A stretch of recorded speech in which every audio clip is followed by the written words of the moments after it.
Muy buenas tardes a todos nuestros amigos del Oriente. Es un gusto saludarlos. Disculpen que entramos un poquito tarde, pero ya saben que a veces uno batalla con la tecnología. Pero aquí andamos, como todos los miércoles, hablando sobre los temas de la agenda pública. La preservación sonora es un proceso integral de salvaguarda de los documentos sonoros para lograr su permanencia en el tiempo. La Fonoteca Nacional, este espacio de preservación, está en riesgo. ¿Debido a qué? Debido a un duro recorte presupuestal por la pandemia. Esto ha generado incertidumbre entre los especialistas que tienen a su cargo al menos una decena de proyectos de preservación del acervo sonoro. Reconocida por la UNESCO, la Fonoteca Nacional es, por lo tanto, mucho más que una bodega y está en peligro. ¿Cuál es la importancia de esta institución y por qué está en riesgo? Para conversar este tema, debatirlo y llevarlo al siguiente nivel, me acompaña el maestro Bruno Bartra, sociólogo por la Facultad de Ciencias Políticas de la UNAM, maestro en etnomusicología de la City University of Nueva York, es coordinador del Mapa Sonoro de la Fonoteca Nacional e integrante del colectivo de trabajadores Capítulo 3000 de la Fonoteca Nacional de México. Bruno, bienvenido. Qué bueno que estás aquí con nosotros. Te agradezco el tiempo. ¿Qué tal? Muchas gracias por el espacio para platicar sobre la importancia del patrimonio sonoro. Así es. Mira, la fonoteca ha sido vanguardia en América Latina en cuanto a la preservación de la memoria sonora, lo sabemos. México, a través de la fonoteca, se ha jugado un papel muy destacado dentro del programa de memoria del mundo a nivel nacional, internacional y regional. Solo para darnos una idea, seguramente tú tienes unos datos mucho más certeros. La fonoteca alberga cerca de 409,000 soportes sonoros, 360,000 documentos catalogados y más de 70,000 horas digitalizadas. En fin, ¿qué está pasando en la fonoteca? No sé si nos puedas hacer una cronología sucinta sobre sobre esta situación que se está viviendo.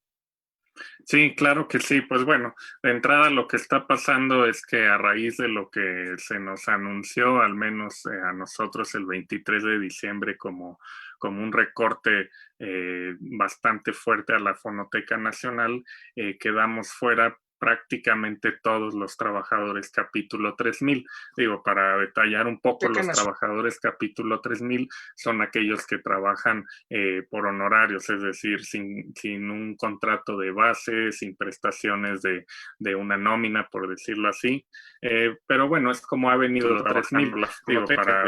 digamos, de 120 trabajadores que había en el 2020 en la fonoteca, 93 eran parte del capítulo 3000, es decir, casi el 80%, o podríamos decir tres cuartas partes de todo el personal de la Fonoteca Nacional trabaja bajo ese esquema.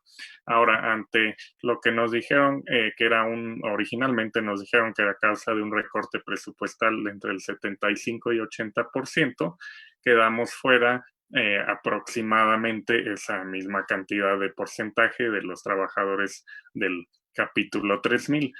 Esto lleva a que, bueno, pues la Fonoteca Nacional pues queda casi desmantelada, en el sentido de que buena parte de sus funciones esenciales no se pueden llevar a cabo debido a pues a que no hay personal para llevarlo a cabo, y otra parte de sus funciones sustanciales, pues digamos que se alentan mucho, y esto, cuando hablamos de resguardo de sonido, de adquisición de acervos, esto puede ser, digamos, bastante fatal, en el sentido de que los soportes, especialmente los soportes magnéticos, etcétera, se van perdiendo con el tiempo, y pues es urgente que, que se restauren, que se conserven, etcétera. Entonces eso pasó. Iniciamos el año, cerca del 70% del personal, algo así, de la Fonoteca Nacional, eh, con la noticia de que no seríamos recontratados. Claro, bueno, yo estuve viendo ahí algunas declaraciones del director de la Fonoteca, Pavel Granados. Tengo entendido que ustedes tuvieron una reunión tanto con el director de la Fonoteca como con el administrador de la Secretaría de Cultura. Llegaron ahí, bueno, trataron de hacer una línea de conversación, de comunicación. Me parece que no llegaron a un arreglo en concreto. En esa misma conversación si no mal recuerdo, no sé si se los plantearon, creo que sí, dijo el director que en realidad no era una reducción del 80%, sino había sido una reducción del 18% comparado con el año anterior, y que además el problema radicaba en que a lo largo del curso del año, pues a través del presupuesto de egresos de la federación, digamos que les iban a ir completando pues, lo que tendría que ver con sus honorarios, con los honorarios de los trabajadores. ¿Esto es así? ¿Así es esta situación? ¿Así fue como se los conversaron? Exacto, más o menos fue así. Efectivamente, y esto ya se vio después, y también quienes exploramos los presupuestos en el diario oficial de la Federación y demás, vimos que efectivamente el recorte a la Fonoteca Nacional no había sido tan grande. Digamos, fue de aproximadamente 1.8%, bajando de 9,5 millones a 8,100,000 por un año. Este año sí, por lo que leímos en las notas, ya consiguió una ampliación Pavel para que de 2 millones aproximadamente, para que llegara a un presupuesto incluso superior al del año pasado. Pero aquí el problema es que en realidad el presupuesto que necesita la Fonoteca para operar, para pagar a todos sus empleados, etcétera, es mucho mayor que esos 10 millones de pesos, al menos el doble. Entonces, lo que sucede, o lo que ha sucedido en años anteriores, es que se programan o de alguna manera los administradores saben que en ciertas fechas va a haber algunas ampliaciones del presupuesto y saben que pueden contratar a todo el personal. Esto no sucedió este año porque no tienen certeza respecto a las ampliaciones del presupuesto y por lo tanto no pudieron asegurar el contrato para buena parte de estos trabajadores. Entonces, bueno, sí se redujo un poco el presupuesto. Si fuera el presupuesto real, obviamente no llevaría a que tuvieran que prescindir de una buena parte de su planta laboral. Aquí el problema está en la cuestión de las ampliaciones. Ahora, otra cuestión que se trató en esa primera reunión fue que estaban planeando recontratarnos, sí, pero de manera escalonada. Sin embargo, no nos dijeron ni cuándo, ni cómo, ni cuánto, por decirlo así. Entonces, bueno, esa falta de certidumbre, pues evidentemente es un poco similar a estar desempleado realmente, ¿no?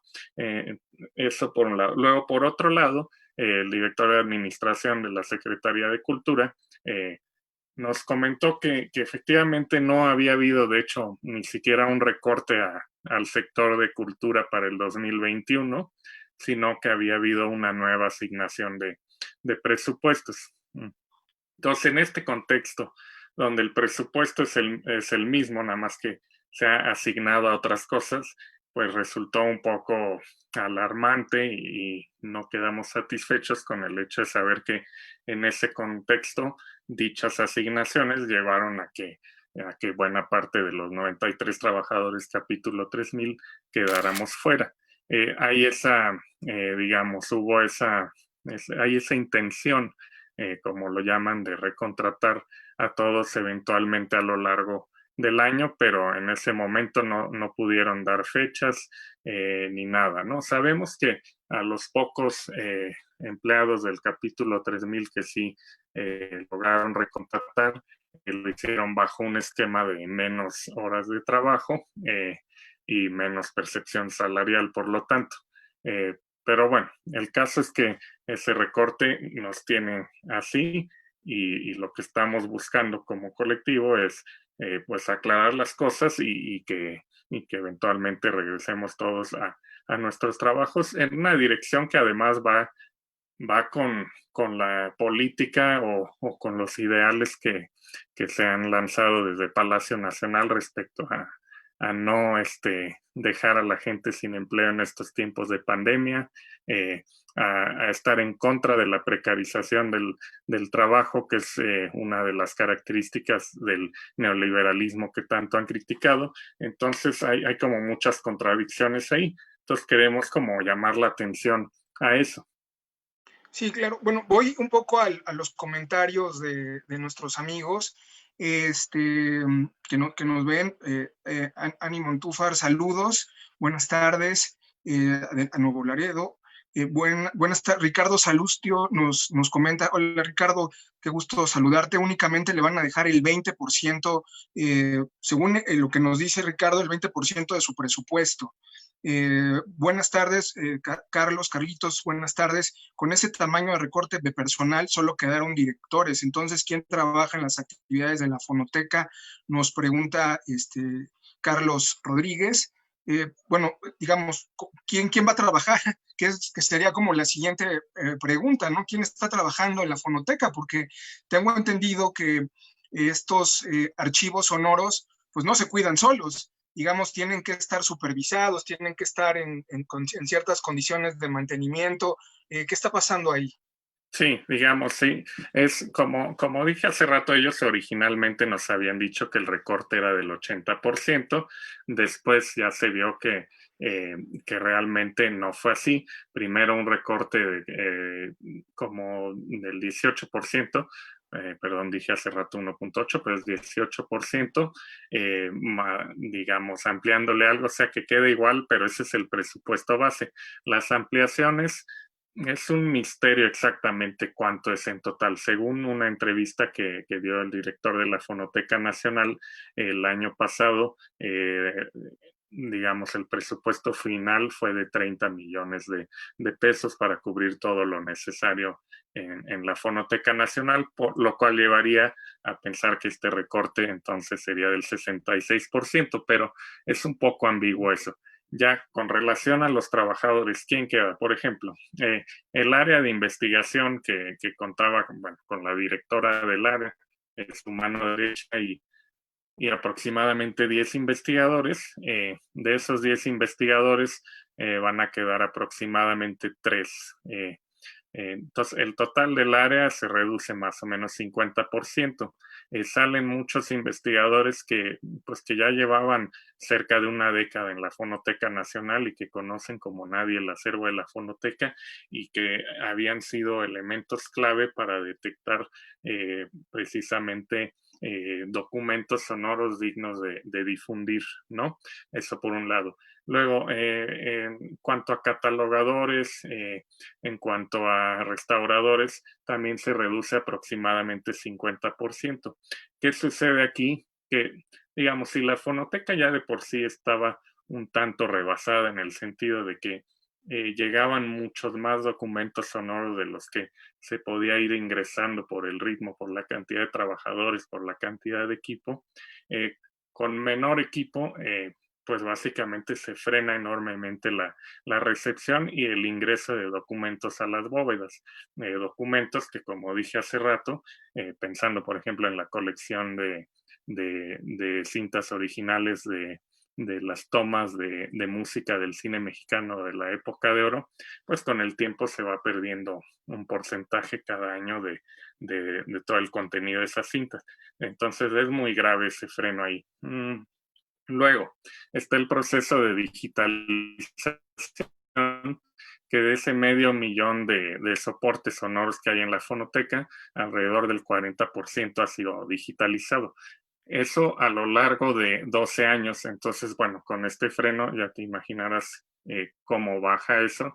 Y finalmente la digitalización es la que permite el acceso al público en general a estos documentos a través de la audioteca de la fonoteca. Después, había un departamento de restauración digital que este año, bueno, el 2020 se encargó de restaurar una pieza de Manuel M. Ponce tocada por él mismo, la de Estrellita, algo que, bueno, que no se tenía registro antes de que el maestro Ponce tocara una de sus piezas. En general, más bien se dedicaba a la composición, no tanto a interpretarlo. Pero bueno, dentro de una entrevista que le hicieron en los 40, tocó varias piezas. Se restauró esa y se planeaba restaurar otras 5 este año, pero desapareció ese departamento. En el área de difusión, donde estoy yo, promoción y difusión de la cultura, bueno, el proyecto del Mapa Sonoro de México, pues se frena totalmente, ¿no? Entonces eso como que corta el vínculo que había, un vínculo muy vivo que había entre la fonoteca y la población que podía grabar sus sonidos y subirlos al mapa y todo esto, eso se frena. En cuanto a la Me, me- producción, ¿sí?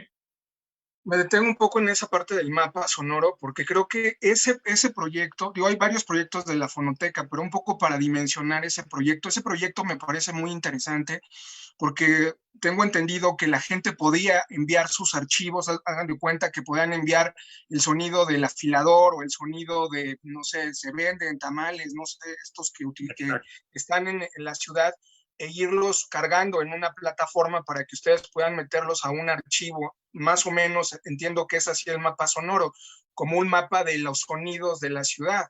Y esto me parece muy importante porque una parte de la memoria tiene que ver con pues entender cómo son los sonidos de la ciudad. Imagínense que pudiéramos ver los sonidos de la época colonial de México. Bueno, un poco en ese sentido me parece que va el mapa, ¿no? Exacto, es de hecho un proyecto como de largo aliento, pensándolo mucho hacia, como tirando hacia muchas generaciones al futuro. Digo, inició igual hace 10 años, tuvo un momento de pausa, luego en el 2017 como que lo relanzamos. Y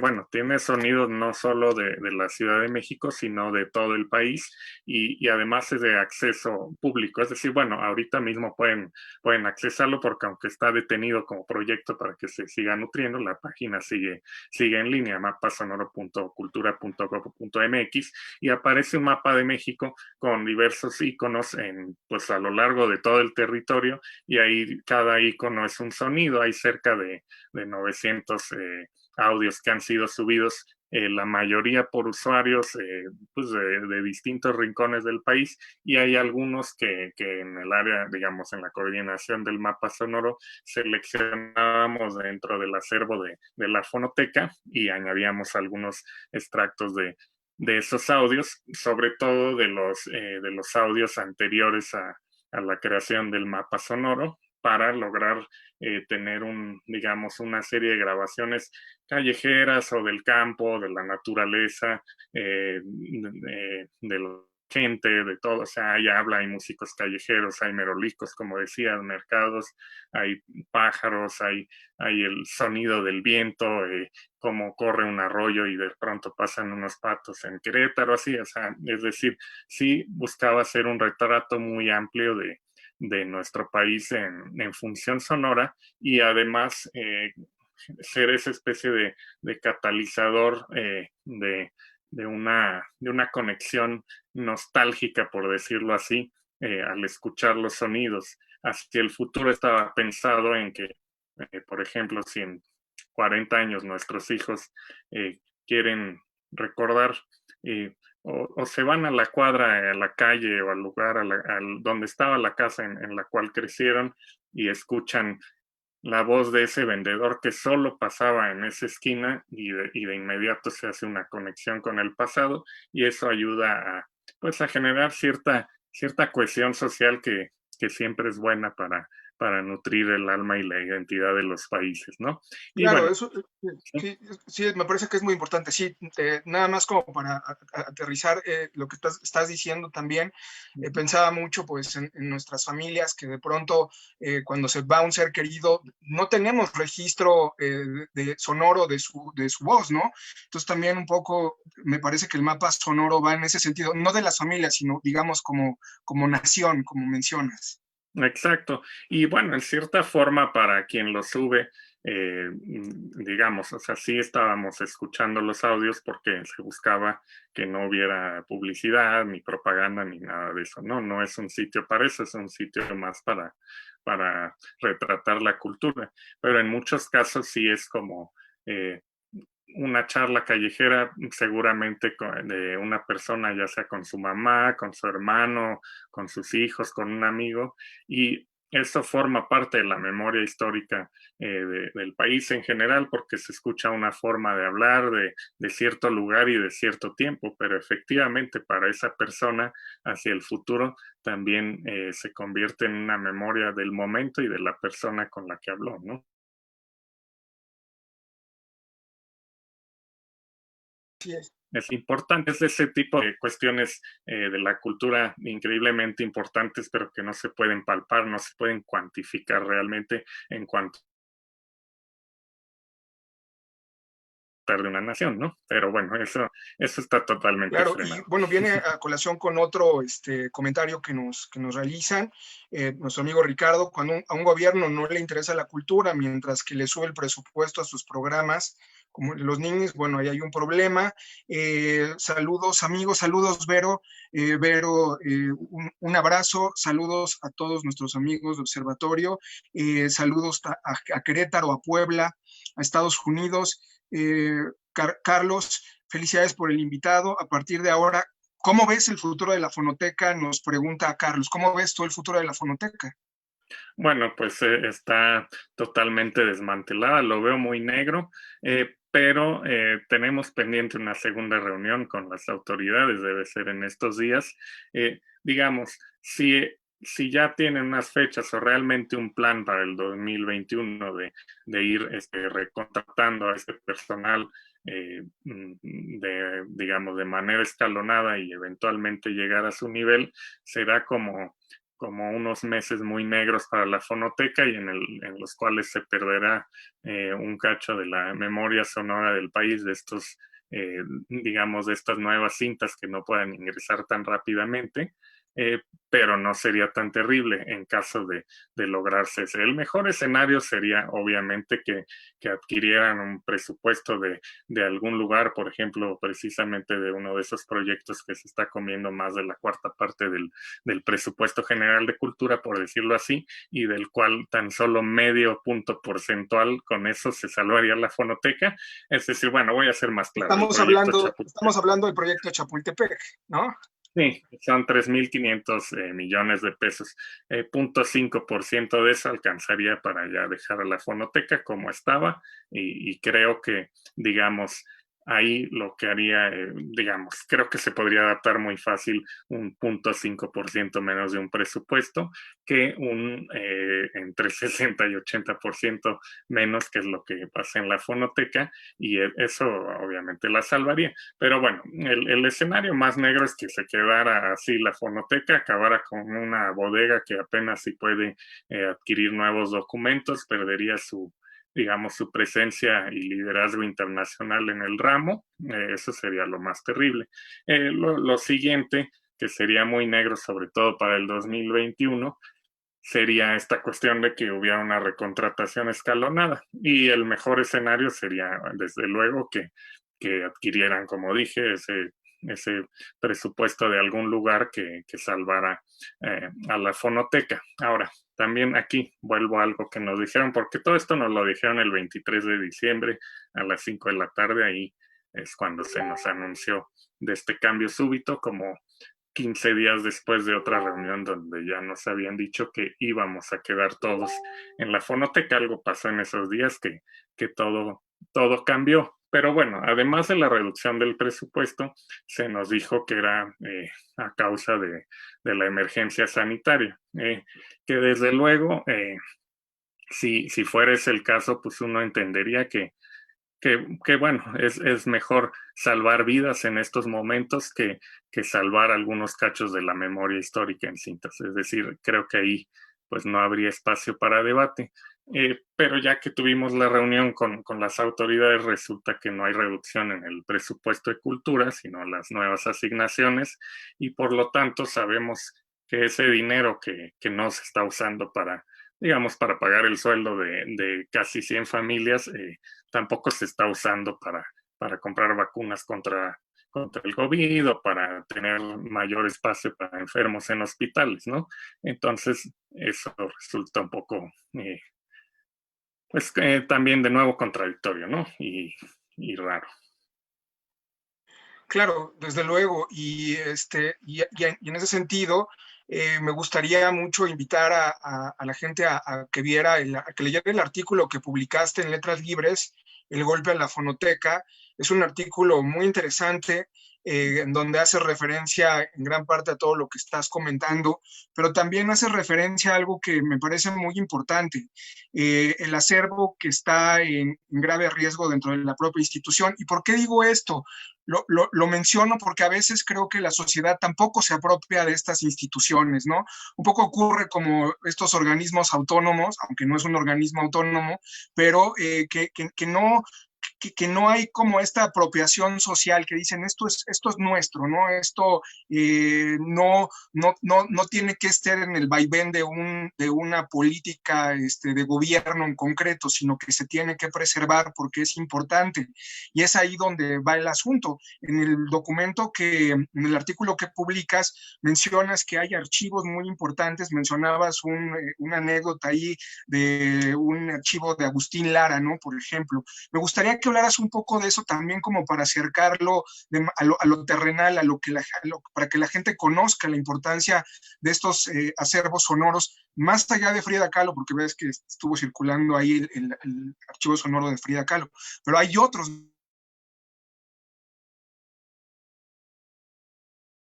Lara, trabajos de etnomusicólogos impresionantes que tú, bueno, has señalado ahí como Helmer, Sí, ¿no? Si no mal Raúl recuerdo. Helmer.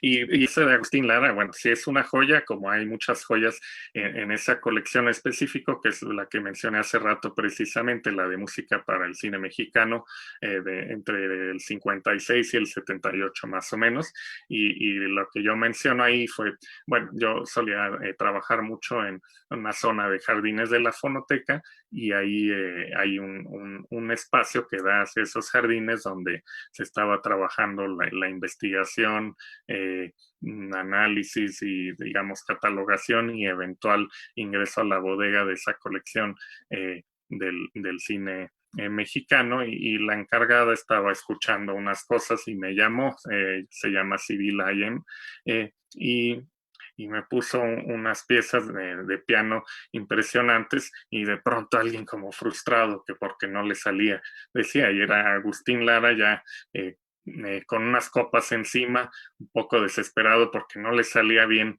la pieza. Entonces me puso unas 7 u 8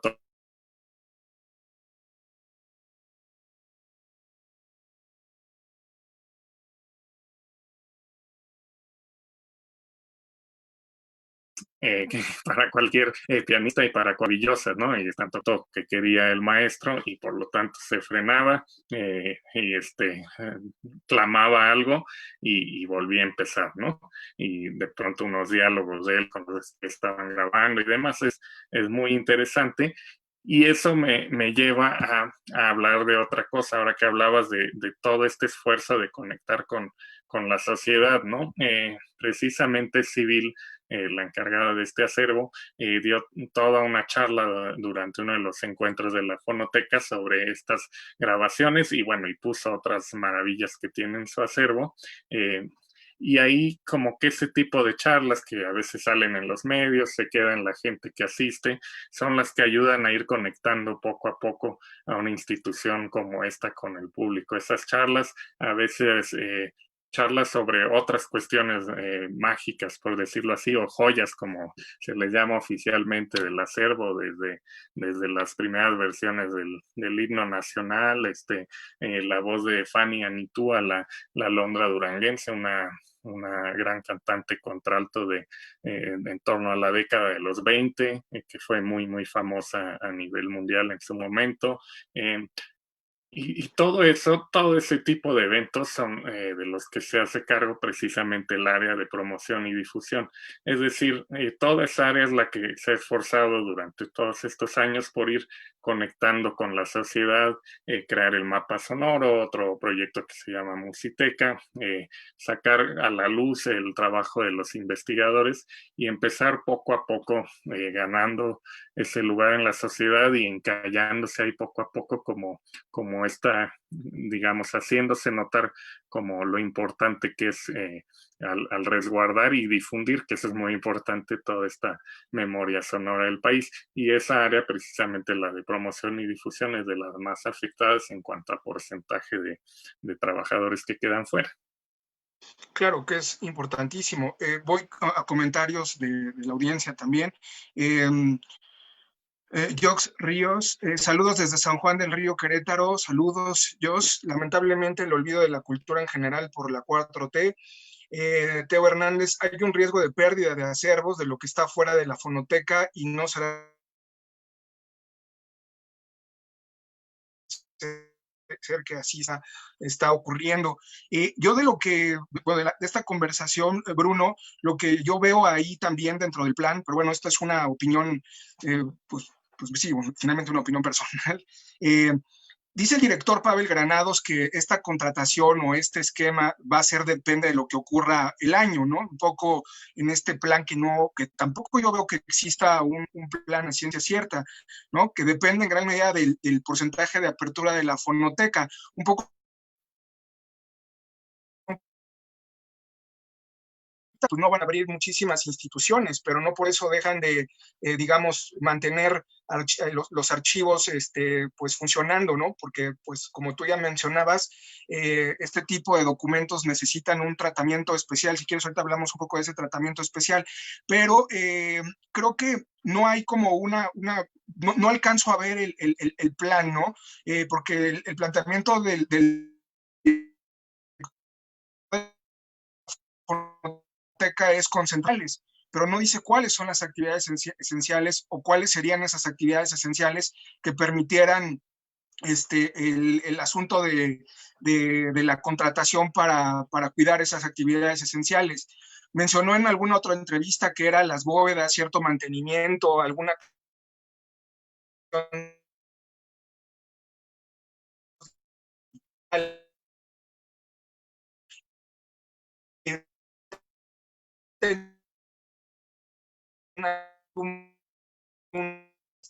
pertenecen al capítulo 3000, ¿no? Un poco iría en ese sentido. Y, o sea, lo que yo no alcanzo a dimensionar es el plan de regreso, ¿no? Y no sé si será uno de los planteamientos que hagan ustedes en la siguiente conversación. Sí, pues bueno, aquí de entrada hay que como que señalar varias contradicciones en ello, ¿no? Porque sí se habla de esta recontratación porque no hay una reapertura. Sin embargo, pues precisamente toda la labor de la Fonoteca Nacional dentro de la plataforma Contigo en la Distancia, que es ese, digamos, para garantizar este acceso a la cultura, que es un derecho constitucional. Digamos, todo el trabajo de la Fonoteca fue muy destacado ahí, fue alabado en su momento por las autoridades de la Secretaría de Cultura y desde luego de la misma Fonoteca, es decir, fue un éxito. Y digamos, podríamos decir con certeza que más del 80% del trabajo para lograr esas actividades de Contigo en la Distancia fue realizado por trabajadores del capítulo 3000 que ya no van a estar en el 2021. Entonces, incluso las actividades que se llevarían a cabo a puerta cerrada, el trabajo a la distancia que fue muy alabado y que realmente fue muy bueno. Los investigadores hicieron una labor increíble a distancia en detección de acervos, todo esto. Y bueno, los demás, la producción, todos los eventos que se hicieron y algunos de los cuales son los que se están transmitiendo en estos días por la Fonoteca Nacional, pues bueno, fue una espléndida labor y fue una manera excelente de reinventarnos todos quienes trabajábamos en la Fonoteca y de superar con creces todas las cifras de visitas digamos, a la página de la Fonoteca, la página de Contigo en la Distancia, superar las expectativas y las metas por mucho, ¿no? Entonces ahí hay una contradicción en el sentido de que no lo van a hacer porque va a estar cerrada y no va a haber actividades, pero pues no se va a cerrar Contigo a la distancia, en la distancia, perdón, y además tampoco se puede perder ese derecho constitucional a la cultura por este Perfecto. Ahora, digo, retomando uno de los comentarios que te dieron, precisamente los investigadores, bueno, ahí todos son capítulo 3000, son los que detectan esas colecciones de fuera, de otros lugares, y que deciden cuáles son más urgentes a ingresar. Y ese es uno de los trabajos que mencionaba hace rato, que al frenarse causan una pérdida, pues un tanto irreparable de la memoria sonora o del patrimonio sonoro de este país. Ahora, otro aspecto, bueno, se argumenta que es un año atípico, efectivamente, lo es, pero más atípico que el 2020 no lo creo, por un lado. El año atípico realmente fue el 2020, y ese es un ejemplo precisamente de cómo, aunque vaya a haber un año atípico, tiene que haber una planeación. Es decir, al iniciar el 2020, bueno, obviamente nadie sabía que iba a ser un año atípico, se crea una estrategia y un programa a seguir por todo el año. Bueno, suceden cosas, en este caso una pandemia que ha transformado a la humanidad y reinventando pues todas las labores humanas. En ese sentido, para este 2021, se puede decir que es atípico, pero también se puede decir que ya todos nos hemos reinventado para adaptarnos a esta nueva realidad. Entonces, no es tan atípico, como el 2020, en el que eso realmente cayó de sorpresa, por un lado. Y por otro lado, no hay ningún año en que no haya sorpresas, cambios, virajes, y eso no quiere decir que uno por ello y esperarse a ver qué pasa para bailando los pasos. No, los planes se hacen por un año, ¿no? Y entonces, digamos, ahí hay otra contradicción, o sea, hay que tener un plan claro, ¿no? Y eso, aunque vaya a ser un año atípico, o que eso nadie nunca sabe si será realmente atípico o no, pero bueno, vaya a serlo, aparente ser un año normal, siempre hay que tener un plan, y sobre la marcha se van cambiando cosas y esto, pero se mantiene el plan y se pueden cumplir las metas, se pueden superar, pueden surgir nuevas metas y cumplirse, pero siempre tiene que haber pues un plan muy claro. No se puede, diría yo, tener pensado, bueno, pues, los vamos a recontratar poco a poco, cuándo, pues no sabríamos decirles cuándo vamos a iniciar y todo esto, ¿no? Ahora, hay otra cuestión. La lucha en general del colectivo del capítulo 3000 es por hacer notar esta importancia del patrimonio sonoro, desde luego porque en estos tiempos de pandemia pues no es el mejor momento de quedarse sin empleo, y menos de esa manera. Obviamente queremos que se restablezcan nuestros empleos, pero también buscando concientizar sobre lo que se está perdiendo para el país con ello. Pero lo que queremos es que la fonoteca tenga el presupuesto que requiere para operar, es decir, no es que estemos en contra de las posiciones de Pavel, más bien lo conocemos muy bien, trabajó pues también como un investigador del capítulo 3000 por años, sabemos de su amor por la fonoteca. Todo lo que hay es que simplemente le han recortado el presupuesto enormemente y no tiene forma de operar. Entonces lo que buscamos, no de una manera confrontativa y demás, es que se restablezca el presupuesto con el que requiere operar, pues digamos, mucho más que ahora, que está incluso por debajo de un mínimo crítico, ¿no? Que precisamente le impide, digamos, ingresar nuevos acervos a suficiente velocidad, etcétera. Así es. Pues Bruno, se nos acabó el tiempo. Te agradezco mucho tu presencia, las ideas que nos muestras. Ahí está el documento del colectivo, lo pueden consultar en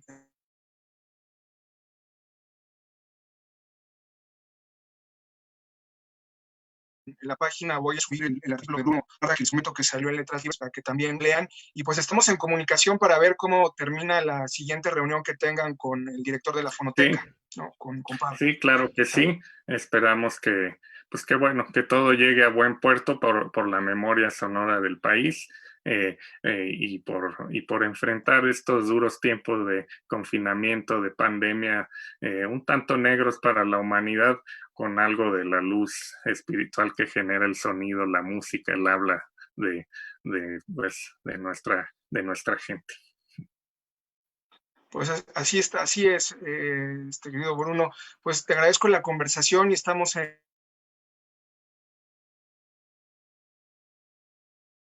yo. Un abrazo y me despido de toda la audiencia de Vamos pronto. Bye. Gracias. Muchas gracias. Hasta luego.